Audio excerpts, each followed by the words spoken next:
Tiago Aristi charla con personajes del fútbol en una conversación directa, sin necesidad de fintas. Esto es Sin Gambeta.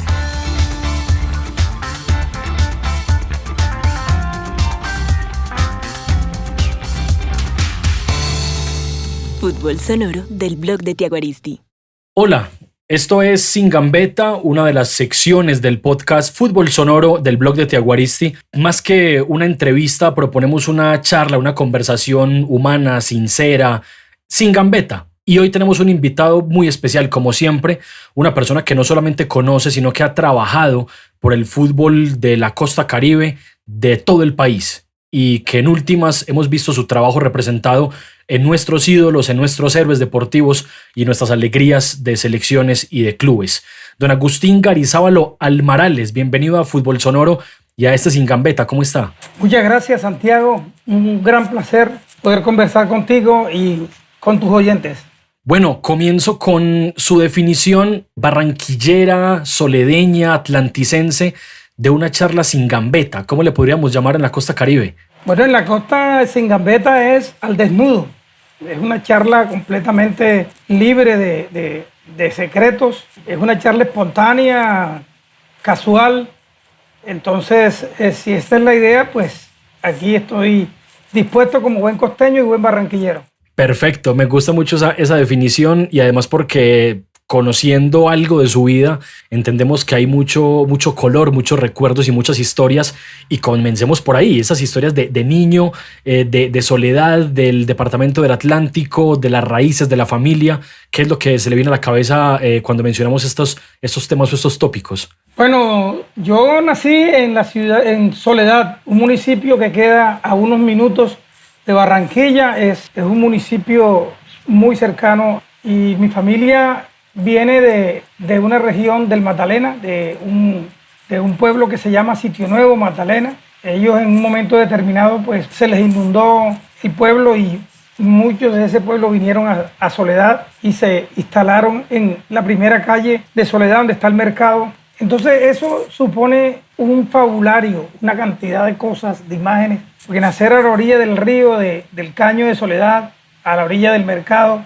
implica mucha música. En la cuadra de mi casa habían 5 cantinas donde se escuchaba bolero, ranchera, vallenato viejo, música cubana. Ya después llegó la balada y la salsa, pero al principio era más bien eso otro, el tango se escuchaba. Entonces eso incluía mucha gente que llegaba desde la madrugada al mercado y después se ponían a tomar. Después que ya vendían sus productos, se ponían a tomar y uno todo el tiempo estaba metido en ese ambiente. Y igual mi papá, al lado de mi casa vivían mis primos, mi familia, vivía mucha gente que venía de esa zona, y eso implicaba también pues una permanente interacción con mucha gente. O sea, uno estaba, esas familias eran numerosas, de 8 o 10 hijos por cada casa. Entonces ahí tú entenderás pues que uno todo el tiempo estaba contando historias y viviendo historias de todo el tiempo. O sea que su infancia tiene mucho ritmo, tiene mucha música, tiene muchos sonidos. En especial, ¿cuáles le llamaban más la atención? Bueno, Santiago, mira, yo me acuerdo que andaba con una ruedita, un palito y un clavo. Yo andaba en pantalonetica por ahí, pantaloncito mocho, y andaba con esa ruedita jodiendo por ahí y escuchaba boleros y rancheras y todo. Allá la música que más se escuchaba era de caja, guaracha y acordeón, que es el vallenato tradicional. Estamos hablando de Juancho Polo Valencia, de Andrés Landero, estamos hablando de Alfredo Gutiérrez, su primera temporada, Alejo Durán, y también había mucha ranchera, porque como muchos eran corraleros, allá escuchaban Antonio Aguilar, estaba José Alfredo Jiménez, pura música ranchera, y ya después entonces sí, ya mucho tiempo después empezó a sonar la salsa de Richie Ray y esos sonidos. Pero sí era importante entender que estábamos en el centro de Soledad prácticamente. Muy cercano estaba la iglesia, estaban los cines, estaba el mercado, entonces todo eso tenía que ver con todo. Y había mucha gente que llegaba de muchas partes, como todo puerto, cachaca, había gente de todos los colores y sabores. Tengo esa suerte, ¿no?, de haber crecido en un ambiente donde hay mucha riqueza de imágenes y de cuestiones de arte sobre todo. Bueno, ya que nos cuenta qué sonido tiene su infancia, qué sabor también tenía, porque familia grande, tradicional de la costa Caribe, mucho río, mucha pesca. ¿Qué sabor tenía la infancia de Agustín Garizábalo? Bueno, el mercado, familias que viven cerca del mercado nunca se quedan sin comer. Nosotros no comprábamos en la madrugada, comprábamos ya tipo 10, 11 para hacer los remates. O sea, uno remataba lo último que había. Entonces se compraba era eso. Se compraba siempre la fruta de la época. Se compraba si había ponche, si había cierto tipo de pescado, eso era lo que comíamos. Entonces ahí no podíamos ponernos exigentes. Ahora, además pasaba esto, que el río se crecía y se nos inundaba la casa. Entonces a veces teníamos la posibilidad de nadar en el propio patio, o de pescar en el propio patio, y se nos metía el agua en la sala, en el cuarto. Y no teníamos televisor, pero pasábamos rico porque andábamos en canoa, pescando, nadando en el río y también atravesando puentes de madera de una casa para otra. Bueno, siempre destacamos de nuestros personajes su contexto cultural que muchas veces está marcado por la familia. ¿Qué recuerda de don Isidoro Garizábalo, de doña Edecta Almarales y de los, no sé, hermanos, primos, tíos? Porque me imagino que la familia vivía toda ahí cerquita del mercado. Sí, así es. Nosotros teníamos esa suerte de estar rodeado de mucha gente familiar. No solamente que era una familia de apellido, sino que también era mucha gente del pueblo donde eran mi papá y mi mamá. Entonces había un ambiente totalmente definido. De mi papá, pues que era un tipo serio, correcto. Mi papá y mi mamá cuidaban mucho que hablaran bien de uno. O sea, ellos valoraban mucho eso, la persona que estudiara, que fueran correctas, que hablaran bien de una persona correcta, básicamente eso. Entonces, eso de alguna manera nos marcó. Yo vivo de mi credibilidad. Allá, por ejemplo, llegaba uno con una camisa. ¿De dónde salió esa camisa? No, que es de mi... No, señor, devuelva eso. Y no podíamos prestar plata o deber algo, no. Inclusive yo me acuerdo una vez que mi hermano vivía en Cuba, cuando fue a estudiar medicina en Cuba, nos solicitó alguna vez ayuda porque andaba mal económicamente, entonces entre todos recogimos para mandarle una platica. Y resulta que hubo una diferencia entre la persona que me vendió me cambió los dólares, me terminó dando más, me dio $80 en vez de 40 que tenía que darme. Entonces cuando me doy cuenta yo se lo devolví al señor y cuando vine a mi casa se lo conté a mi mamá y mi mamá sin voltearse dijo, menos mal que te diste cuenta porque si no te hubiera tocado ir en la noche a devolverle eso al señor. O sea, yo ahí miro que era eso, ¿no? Era un criterio de ser una persona correcta por encima de todo. ¿Cuántos hermanos? ¿Familia numerosa? Bueno, mi papá, como en ese momento, pues que ahí toda la familia era numerosa. Nosotros, de papá y mamá, éramos 7 hermanos. Pero adicionalmente vivieron 5 medio hermanos con nosotros, porque mi papá tenía sus hijos por otro lado y los traía. Vamos a criar a este hijo mío. Entonces ahí vivimos con Sufina, con Isidoro, con el otro Isidoro, con Lucho. O sea, vivieron varios hermanos que eran medio hermanos que mi papá los traía. En realidad mi papá tuvo 27 hijos, como decía Alejo Durán, con la misma, pero con diferentes mujeres. Bueno, rectitud, río, vallenato, música, mercado. Ahí vamos sumando como los elementos de esa infancia y de esa crianza. Pero el fútbol, ¿en qué momento? Porque no hemos hablado todavía de la pecosa del deporte. ¿Cuándo apareció? ¿Cuándo llegó? Bueno, una tía, la mujer de mi tío, ella era fanática a morir del Unión Magdalena. Y los hijos se hicieron fanáticos del Junior. Entonces yo me iba a la casa de ellos a escuchar los partidos del Junior. El Negro Perea era tan gráfico en su narración que uno parecía que estuviera en el estadio. Hasta que un día mi hermano dispuso de castigarme porque yo me estaba portando mal. Y él dijo, yo lo castigo, y me llevó para el estadio Romelio Martínez. Era un castigo porque había que irse de las 8 de la mañana, cuando el partido era a las 3:30 de la tarde. Ahí a recibir sol, le tiraban cosas a uno. O sea, para mí sí, era un castigo realmente. Pero ese día vi a la Bruja Verón, el papá de la Brujita, Juan Ramón Verón, un zurdo, calidoso. Y yo quedé sorprendido porque yo hasta ese momento no veíamos fútbol por televisión. El fútbol que había visto era un fútbol de la calle, fútbol rústico.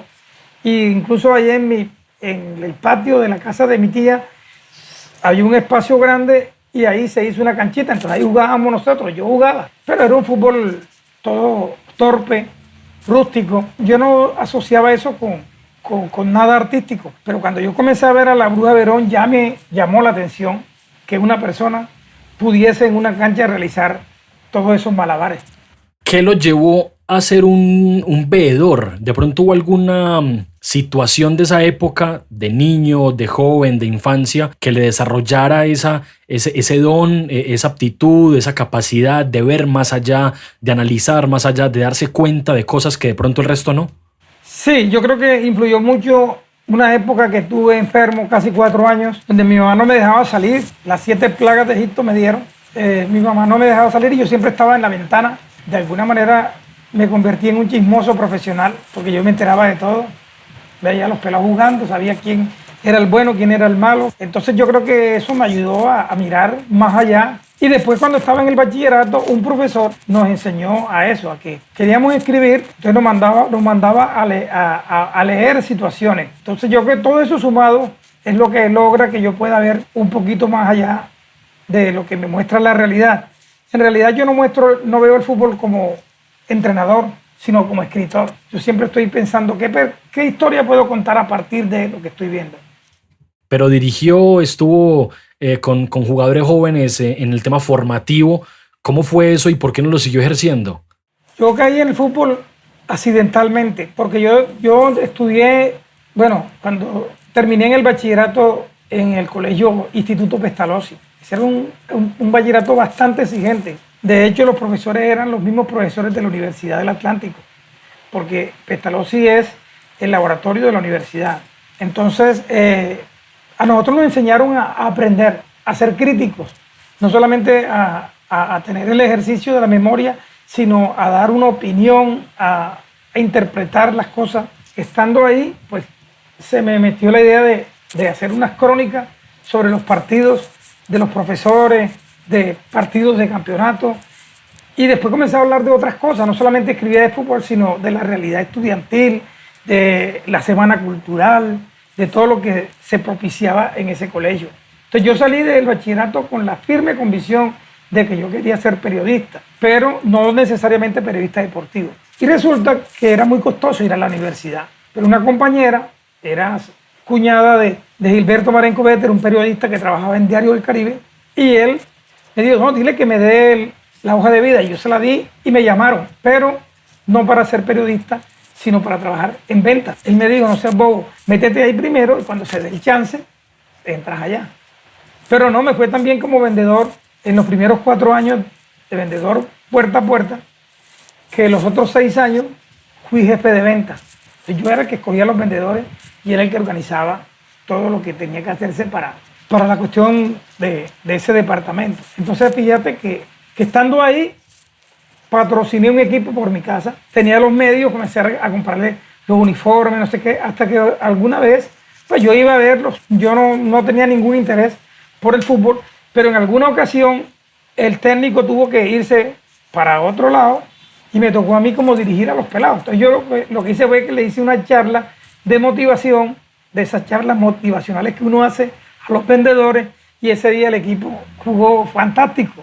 Entonces los pelados me dijeron que porque yo no seguía dirigiendo. Bueno, entonces yo comencé ahí. Solamente nos reuníamos los viernes y los sábados o domingos hasta el día que me golearon. Un equipo me metió 9-0 y es cuando el técnico, amigo mío, que se llama Nicolás Llanes, me dice, lo que pasa es que tú no entrenas y yo sí entreno. Entonces ya yo me iba a entrenar con él para ver qué hacía y entonces ya comencé a entrenar con mi equipito. Hasta cuando vino Luis Alfonso Marroquín a Barranquilla, de esa selección del año 85, donde pues jugó fantástico, fue la primera selección Colombia que vimos en directo, una selección juvenil, y vimos a Castaño, a Treyes, a todos esos jugadores fantásticos.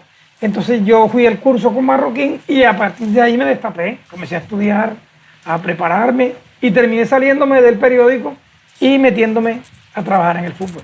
¿Hubo alguna historia, algo que le hiciera ese clic para dejar algo en lo que era además bueno y era exitoso y ya definirse por otra cosa? ¿Pasó algo? ¿Conoció a alguien? ¿Una frase? ¿Un día? Sí, para mí fue importante el apoyo que me hicieron unos periodistas del Diario del Caribe. Periodistas se llaman al Francisco Figueroa Turcio y Helder Hernández. Ellos eran los que manejaban la página deportiva. Y cuando se enteraron que yo tenía un equipo, entonces ellos iban a ver al equipo y les gustó el equipo, quedaron prendados por el equipo. Yo seguía trabajando todavía en el Diario del Caribe, pero dirigía el equipo. Yo en la noche, entrenaba en la noche con los pelados y ellos empezaron a ir a mirar y comenzaron a publicarme cosas. El equipo Gremio Unido va a jugar en tal parte, Agustín Garizábalo tal cosa. O sea, comenzaron a darme publicidad, tanto así que de la Selección Atlántico me llamaron para que integrara el cuerpo técnico de la Selección Atlántico, aunque yo no estuviera dirigiendo en la Liga del Atlántico. En ese momento la liga tenía apenas 6 clubes que eran los de donde podían sacar los jugadores. Y los que estábamos allá en los pueblos no podíamos participar en las selecciones. Los jugadores no podían jugar, para poder jugar tenían que venir a jugar en Barranquilla. Tenían que ser federados. Federados. En nosotros no, nosotros estábamos en un comité por allá, entonces había mucha gente que quedaba por fuera de esa posibilidad. Y sin embargo, a raíz de la publicidad que yo tuve en el periódico, la liga me llamó para que trabajara con la Selección Atlántico como asistente técnico del profesor Jorge Alcázar. Yo era, pues, como la gente iba a ver el Gremio porque salía en el periódico, a jugar el Gremio. Entonces eso se llenaba. Entonces comencé yo a jugar contra equipos de la liga. Sin estar en la liga, jugaba con ellos.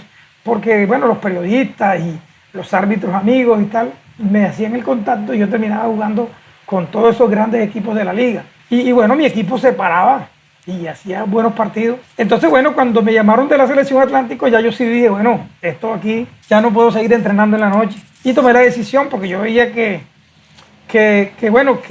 yo rendía en mi trabajo de vendedor, pero no me apasionaba. No era lo que yo soñaba. Yo me ponía triste los domingos porque el lunes ya tenía que ir a trabajar. Pero en cambio sí me encantaba tener que ir a una cancha a mirar fútbol y hacer cosas que tenían que ver con los futbolistas. ¿Cómo va evolucionando todo? Del Agustín en la ventana viendo los partidos de los amigos al Agustín castigado para ir al estadio, ¿cierto? Y que termina enamorándose de la Brujita Verón, a ser ya un apasionado por la dirección, por la formación y por el fútbol. ¿Qué nombres recuerda de esa época en las que usted trabajó en los cuerpos técnicos del Atlántico y habían, me imagino, grandes jugadores como siempre en la costa Caribe y además los que enfrentaba también de pronto de otras selecciones? Sí, claro, esa es la época fuerte del fútbol aficionado. En Barranquilla, técnicos como Antonio Rada, Jorge Alcázar, Javier Castel, Carlos Bolívar. Y bueno, yo conocí a Eduardo Lara dirigiendo la selección del Valle, al profesor Marroquín, al profesor Pizzi Restrepo, al profesor Montoya. Todos esos eran los técnicos de esas selecciones. Y había un caso curioso, Santiago, y es que en ese momento el fútbol pues no se tenía tanta información como se tiene ahora. El fútbol era más que nada local. Uno sabía más bien era de los jugadores nuestros, de los pocos que llegaban a una selección. Entonces yo creo que al final yo no es que me apasione tanto el fútbol, honestamente. Y yo digo algo que nunca he dicho. Yo muchas veces prefiero irme a ver una película que ir a ver un partido. Yo veo los partidos cuando hay algún jugador que yo he apoyado o que me interese. Ver fútbol por ver fútbol no me apasiona. Prefiero leer, escribir o irme a cine porque no es mi pasión. O sea, realmente a mí lo que más me importa es contar historia y escuchar historia, vivir historia. O sea, eso es lo que más me gusta. Y por eso en el fútbol yo digo, triunfan aquellos los que tienen una buena historia que contar. Yo no solamente en mi trabajo veo al jugador de fútbol. Apenas esa es una parte. Sí, juega bien. Ajá, ¿y cómo es como ser humano? ¿Cómo vive? ¿Qué piensa? ¿Quién le habla al oído? ¿Qué siente su corazón? ¿Qué quiere de la vida? Cuando yo descubro todo eso y refuerzo esa parte, de alguna manera eso es lo que ha cambiado o ha marcado diferencia con respecto de pronto a otros veedores que también ven buenos jugadores, pero de pronto se quedan hasta ahí. Yo me voy más allá y me meto en la parte personal, en la parte de construcción de esa persona, porque al final eso es lo que va a soportar tu talento, ¿no? Tu situación personal. Afortunadamente, esta charla la comenzamos hablando de esa parte humana, familiar, de infancia y de recuerdo, porque yo creo que ahí se reúne fácilmente lo que usted nos acaba de decir. Esa parte humana, poética, artística, de historias, más allá de la velocidad, de la potencia, más allá de lo que hace en la cancha. Claro que es importante, pero creo que ahí se puede unir eso, Agustín, nos parece, por lo menos desde acá en la distancia. Total, esa es la conclusión. Fíjate que ahora en la pandemia yo prácticamente en 6 meses no vi fútbol, prácticamente. Pero sí, rico escribiendo, leyendo, viendo películas, escuchando historias de la gente. Intervine en muchas charlas virtuales. Y realmente yo soy un contador de historias. Y así como tú dices, todo ese entorno, todo ese bagaje cultural y afectivo que traigo es lo que me da el sello. Yo soy un apasionado con lo que yo hago. Y realmente lo que le transmito al jugador es eso, ¿no? Entonces tú, lo único que te pido es que tienes que ser apasionado en lo que a ti te gusta. ¿Quieres ser futbolista? Sí. Bueno, demuéstralo. El amor no solamente es un sentimiento, sino un comportamiento. Quiero ver qué haces todos los días para alcanzar ese sueño que tú quieres alcanzar. ¿Cómo se define ahora? Cuando le preguntan, bueno, Agustín, ¿usted qué hace? ¿Cuál es su profesión? ¿Usted cómo se define? ¿Qué es lo que hace en el día a día? ¿Usted qué responde?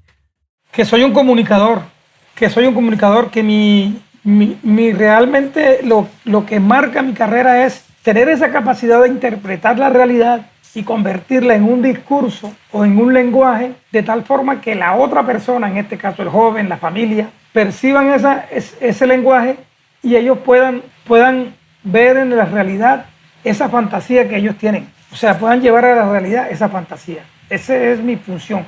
Yo soy un comunicador, miro, analizo, interpreto, transformo en un lenguaje, pero ese lenguaje no logra que esa persona haga lo que yo quiero, sino finalmente esa persona descubre lo que ella quiere. Y entonces, obviamente, cuando se logra eso, se logran los éxitos. ¿Cuál fue el primer jugador que digamos, descubrió, que, digamos, miró, acompañó en su proceso y que fue el comienzo de esa historia de, comillas, cazatalentos, que es como se le llama a usted o a las personas que hacen esa labor?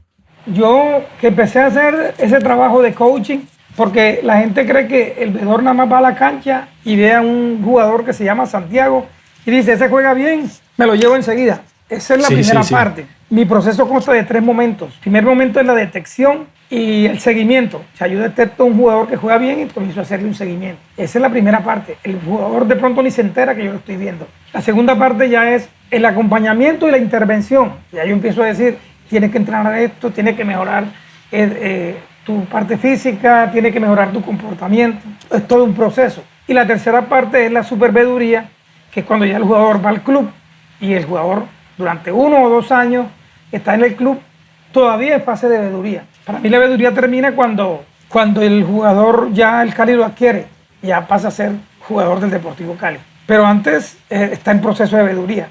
¿Qué es lo primero que le mira al futbolista? ¿Qué es lo primero que, digamos, lo engancha, lo enamora a usted de ese joven o niño jugando fútbol?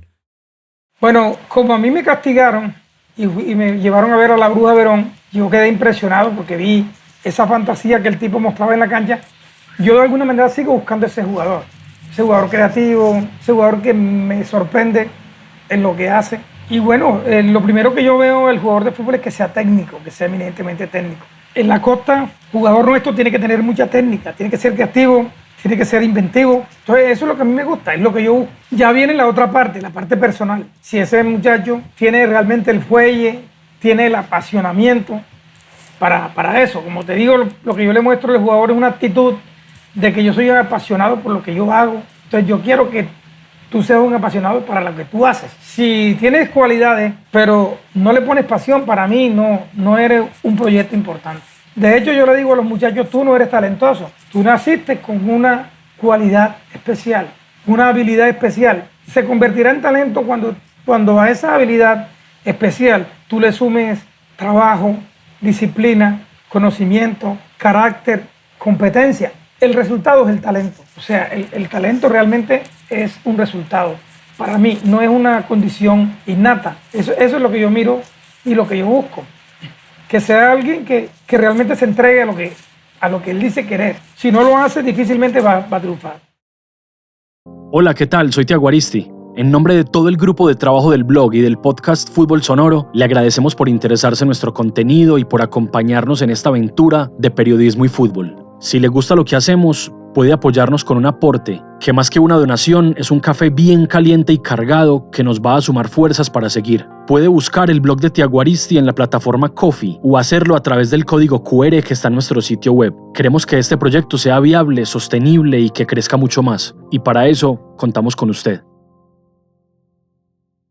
Poniéndole cierre a la pregunta anterior, ¿recuerda el nombre del primero o no? Ese primer jugador que usted descubrió o detectó, que se dio cuenta que ese era, y que obviamente ya nos contó los pasos, la detección, el acompañamiento, la superveduría, que usted lo hizo y que llegó y se consolidó como un jugador de Agustín Garizabalo.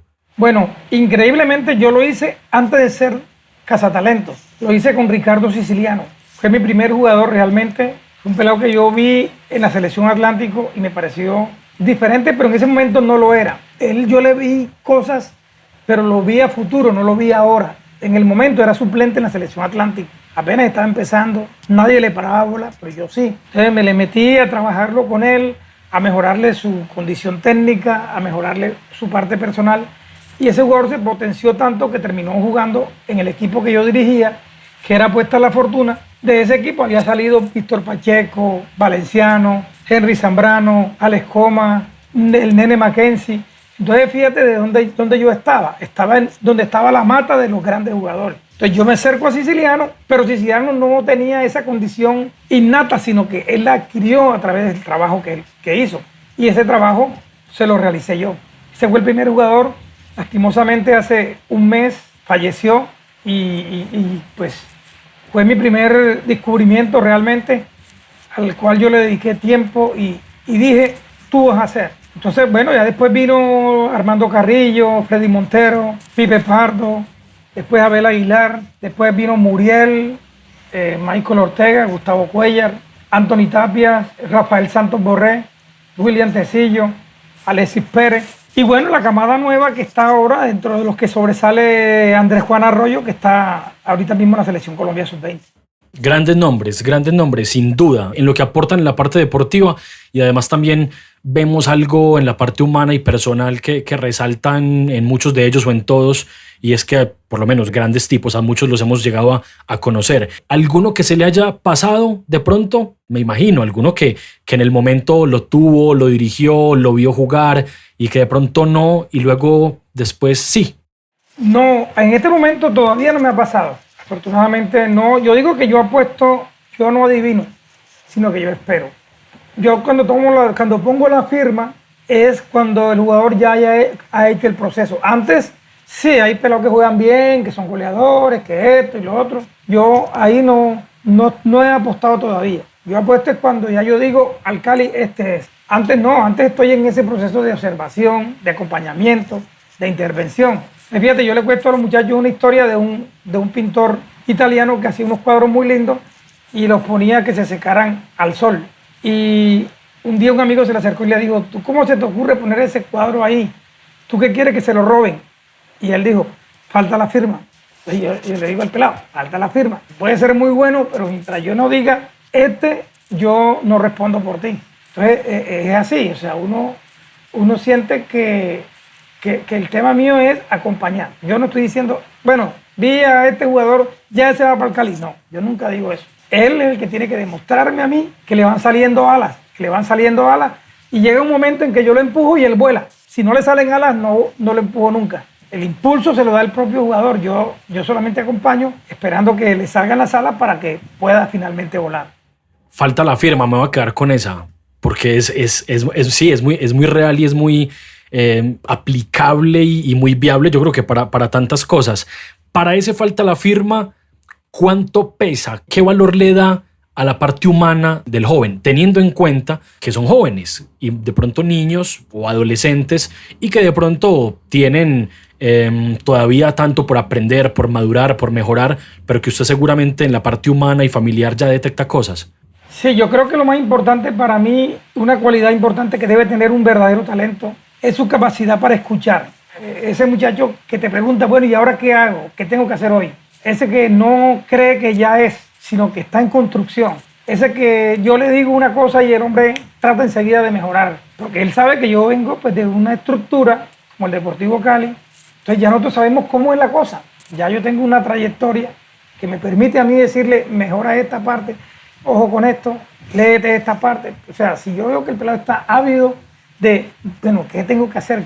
Porque aprender, yo le digo a ellos, aprender no es que yo te haga una charla y tú digas, oh, profe, hoy sí aprendí. Ahí no aprendiste, ahí apenas te estás enterando de algunas cosas que no sabías, que no habías escuchado. Habrás aprendido cuando tú, eso que yo te dije, tú lo asimiles, lo pongas en práctica y te dé resultado. Ahí sí puedes decir, aprendí. Antes no. Antes te enteraste, pero no has aprendido. Aprendes cuando ya lo pones en práctica, te salió y dices, profe, mire, aquello que usted me dijo, lo aprendí porque hice esto y me resultó esto. Sabe que me gusta mucho esa respuesta porque es destacar ese tema de la escucha, de que esté ávido de aprender, de información, más allá del comportamiento en sí, porque es que hay que resaltar que de pronto nuestros jóvenes, muchos no han tenido la mejor educación, muchos no han tenido el mejor acompañamiento y sería de pronto hasta ingenuo decir que un joven de 12 años o de 14 años pues se comporte como un profesional y que no tenga travesuras y que no tenga de pronto algunos errores, y eso lo tiene que ver el cazatalentos o el veedor. Sí, claro, yo inclusive sospecho de esos pelados que tienen un comportamiento casi perfecto. Más, al papá le digo, yo no sé, estoy sorprendido porque este pelado es estudioso, no tiene novia, no toma, no se toma una gaseosa, eso mejor dicho, impecable. Me parece sospechoso porque lo normal es que te huele la escuadra. Algún día yo le dije a Andrés Juan Arroyo, estoy preocupado porque te he visto 5 partidos y en todas las situaciones de gol has hecho el gol. Un torneo con la selección de Córdoba. Y resulta que en el partido semifinal contra Bolívar, le meten un centro y él con el arco solo pateó y la pelota pasó por encima. Y al final yo le dije, hoy me gustó el partido, y él dijo, claro, porque boté un gol. Y dije, claro, porque es que si tú haces todo perfecto, ¿qué te voy a decir yo? Pero al menos equivócate, por lo menos para tener que orientarte en algo. Entonces yo no creo en ese muchacho perfecto, no lo creo. Yo creo que ellos están en la edad para equivocarse. Ahora, yo pienso que lo importante es, a partir de la equivocación, ¿qué haces con esa equivocación? ¿Cuál de esos jugadores tuvo que acompañar de pronto más de cerca en la parte comportamental para que no se quedara en el error, como usted lo acaba de decir, para que evolucionara, creciera, madurara y que de pronto no se fuera a perder del camino? Bueno, me tocó mucho con Michael Ortega. Tuvo situaciones donde tuve que estar muy pendiente de su parte personal. Tendía a salirse un poco. Y bueno, de pronto, ¿qué te digo? Pienso que Armando Carrillo, al principio, ya después entendió, pero sí, fue básicamente, y con algunos de ahora, de los que estoy trabajando ahora, tengo algunas dificultades porque, bueno, ahora es más difícil trabajar con un pelado porque hay mucha información, ellos están todo el tiempo en la calle, porque estar en las redes es como si estuvieran en una esquina. Entonces ellos reciben mucha influencia de muchas cosas y hay que estar diciendo, ¿para qué publicas eso? Quita esa información que estás poniendo ahí, ¿entiendes? Cuida tu imagen, vi que respondiste mal en tal cosa, o sea, no es fácil. Ahora me ha costado inclusive más trabajo con este grupo que estoy trabajando ahora que los anteriores, la verdad. ¿Cuál ha sido el que más le ha sorprendido a esa edad? Más allá de que haya evolucionado más o que haya llegado más lejos o no, digo para el imaginario de los medios de comunicación o del hincha, porque muchas veces ponemos como al que está en Europa como mejor que el otro, y digamos que los procesos son diferentes, pero a esa edad de jovencito, de pequeñito, con el que se le asemejaba más a la Brujita Verón, a ese jugador que usted busca, ¿cuál le sorprendió más? Bueno, yo creo que Freddy Montero de salida mostró lo que iba a hacer. En la parte calidosa, Freddy. Pero hubo dos, Abel Aguilar. Yo no esperaba tanto a Abel Aguilar, que siempre lo veía como con cierta limitación, pero mira que terminó haciendo una carrera decorosa, Selección Colombia sí. Y todo. Y Alexis Pérez. De Alexis Pérez y William Tecillo. Son jugadores que yo no creía tanto de ellos. Pensé que iban a tener una vida corta en el fútbol profesional. De Tecillo ni pensé que iba a ser jugador profesional. Pero mira, son Selección Colombia. Alexis Pérez ahorita mismo está en Lanús, venía de los Gallos de Querétaro. Son pelados que a mí me sorprenden porque ellos sí llegaron por el trabajo, por la capacidad que le metieron. Y hubo otros espectaculares que eran muy calidosos, que no entendieron y nunca llegaron pues, a trabajar conmigo directamente. Pero sí, me parece que Abel Aguilar, William Tecillo y Alexis Pérez son la respuesta a esos jugadores que me sorprendieron, porque son mucho más de lo que yo llegué a pensar en su momento. Bueno, pero eso lo sorprendieron, digamos, por el proceso y por el trabajo mismo de ellos, ¿cierto? Sí, señor. Pero ampliando más un poquito lo de los que lo sorprendieron por lo que eran de niños, o sea, lo que hacían en una cancha de barrio o de municipio, en un torneo, y que usted decía, no, pero este jugador es en serio diferente y que a esa ha marcado mucha diferencia, como Freddy. Anthony Tapia, por ejemplo, yo pensé que Anthony Tapia, es más, debió ser el primer jugador de los míos que hubiese llegado al exterior. Tenía una potencia para patear, una calidad para patear, para jugar. Selección Colombia y todo, pero no arrancó, realmente no entendió que el talento no es suficiente y que no bastaba con lo que él hiciera en la cancha, sino que también tenía que realizar otras cosas. Otro jugador que se me olvidó mencionar fue a Luis Payares, en este momento está en Once Caldas, también es parte del grupo nuestro, y Andrés Felipe Roa, en este momento está en el Independiente de Argentina, y el hermano que juega en Tuluá, que se llama Juan Camilo Roa, hacen parte de mi portafolio de jugadores. ¿Por qué Deportivo Cali? Usted de Soledad, con todo este trabajo con clubes y con Selección Atlántico, ¿qué pasó para que terminara vinculado y cómo ha sido esa historia con el equipo del Valle del Cauca? El Cali me buscó a mí, o sea, yo, como te conté, pasé a ser entrenador de la Selección Atlántico, y estando ahí, el profesor Carlos Julián Burbano era el director de divisiones menores del Deportivo Cali, y ellos crearon el Plan Nacional de Veeduría y querían tener un veedor en cada zona. Entonces él vino a Barranquilla, invitado por un empresario que lo trajo para hacer una charla, y a mí me invitaron a esa charla. Yo hice como un par de preguntas y no sé qué. Él preguntó quién era yo, comenzó a investigar y finalmente me dijo que quería invitarme a que hiciera parte del Plan Nacional de Veeduría. Entonces, en eso estamos, ¿no? O sea, a partir de ahí, yo entré los primeros 3 meses. Yo no quería que nadie se enterara que yo trabajara para el Cali. Yo estaba con la Selección Atlántica. Entonces, todo lo hacía muy sutilmente, muy subrepticiamente, hasta cuando a los 3 meses me invitaron a Cali. El presidente de divisiones menores, el doctor Fernando Marín, cuando se terminó la primera reunión, reunieron a todos los veedores de todo el país. Éramos 32 en total. Y el presidente me dice, profesor, ¿usted cree que en la costa hay talento? Yo le digo, claro que sí, doctor Marín. Me dice, lo que pasa es que estamos cansados del jugador costeño. Aquí en este momento en el Cali no hay ni un jugador costeño, porque son irresponsables, tomadores de tragos, mujeriegos, no le hacen caso a nadie. Él iba hablando, Santiago, y yo iba descartando. O sea, yo tenía unos 6 previamente escogidos, y él me hablaba y yo descartaba. Este no, este tampoco. Salí del Cali pensando, esto quieren un jugador de otro mundo, porque los jugadores que yo conocía buenos, todos eran díscolos, con problemas, claro, llegan tarde, no tienen zapatos, se les olvida una vaina. O sea, entonces yo decía, estos manes quieren un jugador de otro mundo, porque yo los buenos que conozco, todos son así, irresponsables, nunca tienen para arbitraje, hay que conseguirle las medias porque no trajeron, pero ese man entra y en 20 minutos resuelve el partido. Entonces me acordé, cuando yo era vendedor, que un profesor de ventas me dijo, como ahora te toca escoger a ti, a los vendedores, no escojas solo a los que más vendan, sino a los que mejor vendan. Yo en principio no entendí, pero él me explicó.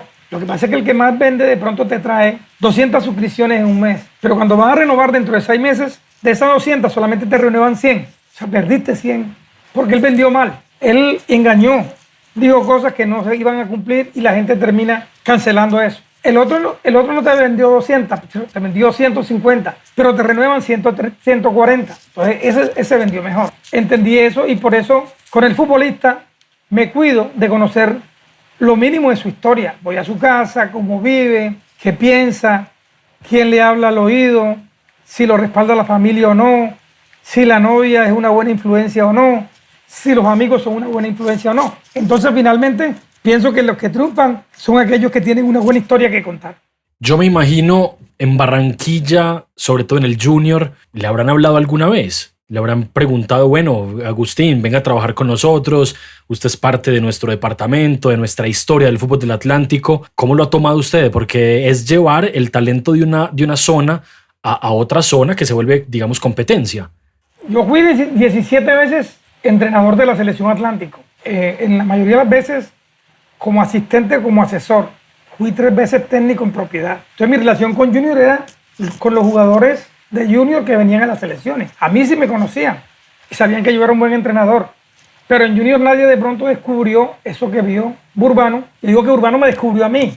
Yo tampoco sabía que tenía esa condición Y como tenía ese fundamento literario, artístico, yo, sumado a lo que el profesor de ventas me dijo, monté ese esquema donde el jugador no solamente lo asesoramos desde el punto de vista deportivo, sino personal, de imagen, de todas esas cosas que tiene que tener en cuenta en este momento un profesional. Y lo otro, que yo permanentemente me estoy actualizando. O sea, eso sí es clave, y en todas las charlas y cursos que yo hago le digo a los entrenadores: no se queden solamente pensando en el fútbol. No solamente hay que saber de fútbol y no solamente hay que hacer cursos de fútbol. En estos días, por ejemplo, yo asistiendo a una charla de apreciación cinematográfica, entendí que yo soy un productor. Yo soy un productor de cine prácticamente, pero lo hago con un jugador. Yo tengo que conseguirle todo lo que su entorno le pueda facilitar, que él pueda hacer un mejor trabajo. Y eso es lo que hace un productor en el cine: buscar las locaciones, las personas, todo. O sea, ¿cómo hace para que tu trabajo sea lo más fácil posible y tú puedas potenciar tu talento? Entonces, le digo al entrenador eso: no se queden solo con el simple conocimiento del fútbol. Y ahora ese conocimiento está ahí. Todo el mundo entra a internet y encuentra todos los secretos y escucha a todos los técnicos hablando. Ya eso no es tan importante como saber qué decirle. Ahora mismo todo el conocimiento está en la red. ¿Qué vas a leer? Esa es la clave. Hay 300 películas, ¿cuál escoges? Total. Con el tema de la tecnología, que me parece muy, muy interesante. Usted tiene en este momento 60 años, ha trabajado en fútbol hace mucho tiempo y le han tocado pues épocas diferentes, y sigue activo, sigue trabajando, sigue motivado. Pero ¿cómo lo ha influido ese tema tecnológico? Ahora las herramientas, ahora las bases de datos, las plataformas que hay para hacer scout, que me imagino que tendrá que conocer también. ¿Cómo lo ha tomado Agustín en su trabajo? A mí me cuesta porque yo me tengo mucha confianza con mi metodología, y de hecho me ha dado excelentes resultados, y pienso que si está saliendo bien, ¿por qué tengo que cambiar? O sea, por mucho apoyo tecnológico que tú tengas, al final decides el gusto, esa percepción que tú tengas, ese ver más allá de lo que estás viendo. Entonces, fíjate, en que tú no lo creas, yo casi no leo cosas de fútbol ni cosas de veeduría. Yo leo historias literarias, veo cine de autor. Cine de autor es esas historias que te cuentan la historia de grandes personajes, o esas historias donde tú ves que hay una situación vital donde el personaje tiene que enfrentarse, hacer cosas, ver pequeños detalles. Yo me alimento de eso, no tanto de la mecánica, de cómo mirar mejor, de cuántos pases puso, no sé qué. Yo no creo tanto en eso, porque al final hay jugadores que no son tantos, pero triunfan porque tienen esa condición humana, esa alma, con esa gana de triunfar, que es lo que los hace triunfar. Tú ves un tipo como Chilaver, por ejemplo, y tú, ¿cuál es el gran arquero que es Chilaver? No lo es, pero su personalidad avasallante lo llevó a ser un líder a nivel mundial. ¿Y no se lo exigen de pronto para sus informes, para certificar decisiones? Bueno, yo cuando comencé con el Cali, yo era un colaborador. O sea, nosotros los primeros 3 años o 4 años, nosotros no estábamos vinculados como empleados del Cali, sino que éramos unos colaboradores y nos daban unas bonificaciones y nos daban un auxilio de transporte mensual.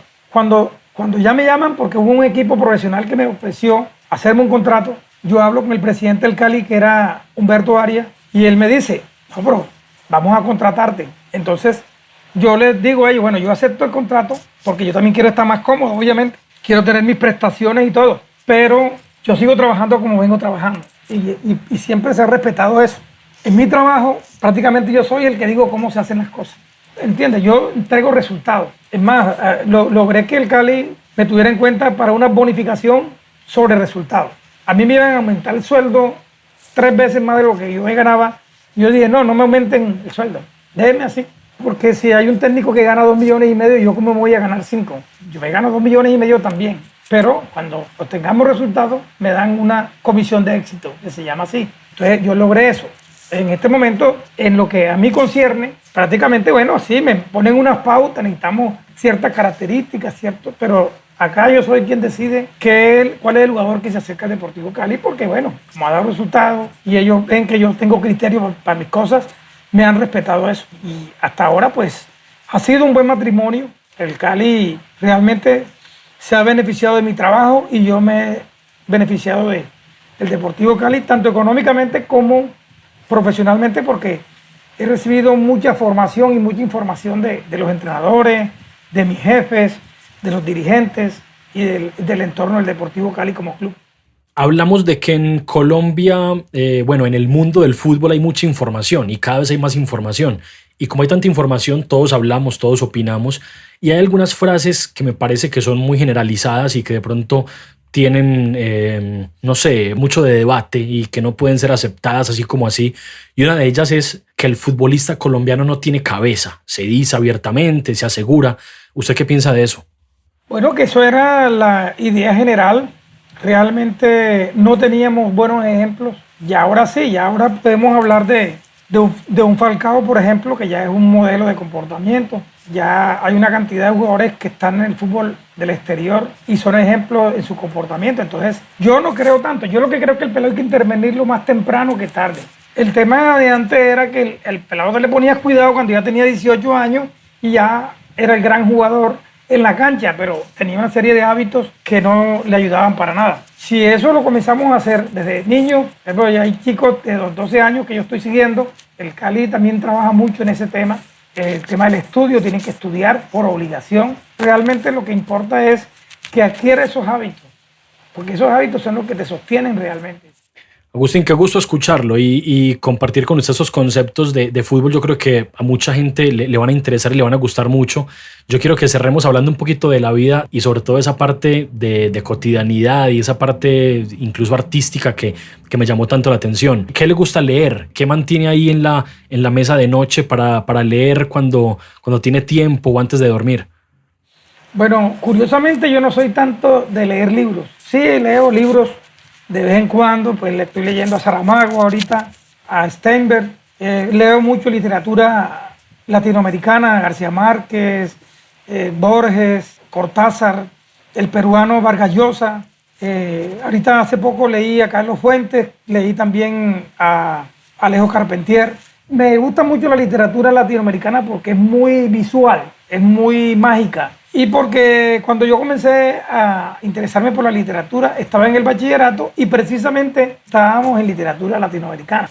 Ahorita ya comencé a leer bastante literatura. A partir de un amigo que lee bastante literatura europea, me he inclinado un poco por esa literatura. Pero yo soy más lector de revistas y de periódicos. O sea, estoy permanentemente leyendo con las columnas de los periódicos. Te recibo Tiempo, Espectador, Heraldo. Estoy pendiente de lo que publica Semana, de lo que publica El País de España. O sea, soy más de ese tipo de gato pardo, de El Malpensante. Estoy suscrito a Malpensante hace 12 años y recibo mensualmente esa revista y son artículos de 3, 4 páginas, porque me gusta más eso. Inclusive no soy muy de leer novelas, sino más relatos cortos, cuentos y ensayos. Yo te iba a decir algo me faltó rematar en la pregunta anterior de los jugadores, que Falcao para mí, pese a que yo no tuve nada que ver con él, para mí es el jugador más importante de todos los tiempos en el fútbol colombiano por todo lo que significa. Y el jugador calidoso que yo alguna vez hubiese querido descubrir es Juan Fernando Quintero, que no lo conozco tampoco personalmente, pero es un jugador calidoso así, con esa técnica, con esa capacidad para poner los pases y demás. Sería como el jugador ese que yo estoy tratando de alguna vez encontrar. Es el que más se parece de pronto a lo que yo vi de la Bruja Verón, sin desconocer que los jugadores que yo he sacado tienen muchas condiciones. Juan Guillermo Cuadrado, por ejemplo, tiene una condición mágica, igual Muriel y todos los que mencioné ahorita, pero yo creo que falta que alguno de ellos se consolide como uno de los top 10 del fútbol de Colombia en el mundo, porque todavía yo creo que no se ha alcanzado eso. De pronto el más cercano ha sido Cuadrado, pero todavía no creo que haya llegado al top de ser un jugador de ese nivel. Una historia que quiera contar, que en los últimos tiempos, digamos, lo haya tenido pensando, que quiera escribir sobre eso, sobre un personaje, sobre su vida. Bueno, yo una vez con Francisco Maturana y el presidente de la Liga, Moisés Díaz, de la Liga del Atlántico, nos sentamos a comer en un restaurante y yo comencé a contarle una serie de historias mías, de cosas que yo en mi infancia, y Maturana al final me dijo: Agustín, tú no tienes que contar más nada, cuenta tu historia, ya con eso es suficiente. Estoy en eso, sacando en limpio todas esas pequeñas historias que yo he vivido, historias de personas cercanas que tienen historias fantásticas. Entonces yo creo que tengo que hablar y escribir de mi entorno, no más, no tengo que inventar más nada. ¿Qué sueños tiene luego de tantos, me imagino, ya logrados y conseguidos, incluso aparte del fútbol, en su vida familiar, social, humana? Bueno, yo más que un sueño, yo procuro soñar poco. Para mí, soñar es escribir, es contar la historia. Yo vivo y después sueño. O sea, no como la mayoría de la gente que sueña para después ir a vivir ese sueño. Yo no, yo casi no tengo frustraciones por eso, porque yo no tengo anhelos. Yo sencillamente trato de vivir intensamente el momento y después lo recreo a través de la literatura, de la escritura o de una conversación.